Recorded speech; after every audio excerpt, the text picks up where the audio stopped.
we will be able to transform the jangling discords of our nation into a beautiful symphony of brotherhood.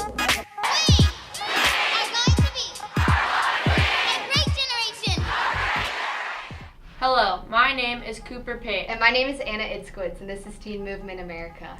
First off, I'd like to say we are a group of teenagers who've been inspired by the Marjory Stoneman Douglas students of Parkland, Florida, and the horrible mass shooting that took place there.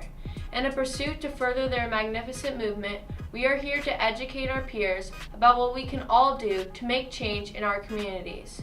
We would like to shed light on the movement at hand, which includes Never Again, as well as the March for Our Lives March, which took place in Washington, D.C. on March 24th. In addition to spreading awareness of this movement and the impact it can have, we will track stories of teens across the nation in an effort to bring news directly to our youth in a fun and serious way. We can all be the change if willing. You can be a part of the generation that makes this change. Just join our movement so you can be a part of the spark that lights the fire. Thousands rallied in Washington, D.C. recently for the March for Our Lives protest to advocate for gun control. Thousands more joined them at other marches across the nation. There were more than 800 events across the United States and in cities overseas, including London, Madrid, Paris, and Tokyo. The march marked one of the most dramatic and powerful shows of teenage activism against gun control in the wake of the mass shooting in Parkland, Florida. If unaware, March for Our Lives is a demonstration created and organized by Never Again, a group of students who survived the February 14th shooting at Marjory Stoneman Douglas High School. After the shooting at Stoneman Douglas, the 8th mass school shooting this year, may I remind you, we're only 12 weeks into 2018, and there have already been 17 school shootings where someone was hurt or killed. That averages out to 1.4 shootings a week. The activists called on lawmakers to address the issue of gun violence in American schools by implementing comprehensive gun control legislation. According to the petition on the event's website, March for Our Lives has 3 primary demands.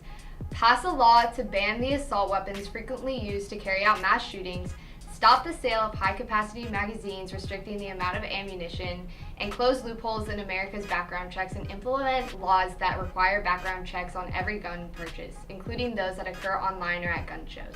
We, the children of the United States, are not asking for that much. Now you may be asking yourself at this point, what now? What is there to do now that the march has happened? As Emma Gonzalez said in a quote that has already gone viral, "Fight for your lives before it's someone else's job."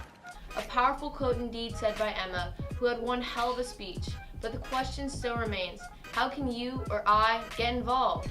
Well, you can continue to speak your voice about gun control and the legislation that should be passed by tweeting to your state senators and representatives. Another national school walkout is planned for April 20th, the anniversary of the Columbine shooting. This renewed push for gun reform is gathering strength, and we recommend you join the movement if you haven't already. You can go to rallies nearby if your city is holding them, leading up to the second walkout. Haley Zink, a 21-year-old community college student who helped organize a sibling march in St. Louis, Missouri, had a message for those who think this movement is just a bunch of loud kids. "I want it to be clear to everyone that no, we are not. They have a plan," she said. "Just because of our age, that doesn't mean we can't be structured and be smart about our actions, because this is about our future," she said. "This is the world we grew up in, and this is the world we have sitting out in front of us. This movement, it starts here, but it does not end here." Be the change as so many already have. The Parkland survivors ignited a gun control movement by finding a platform in their tragedy. David Hogg rode his bike to school after the shooting to film as a journalist, and then found himself on Fox News, where he said there couldn't be another mass shooting.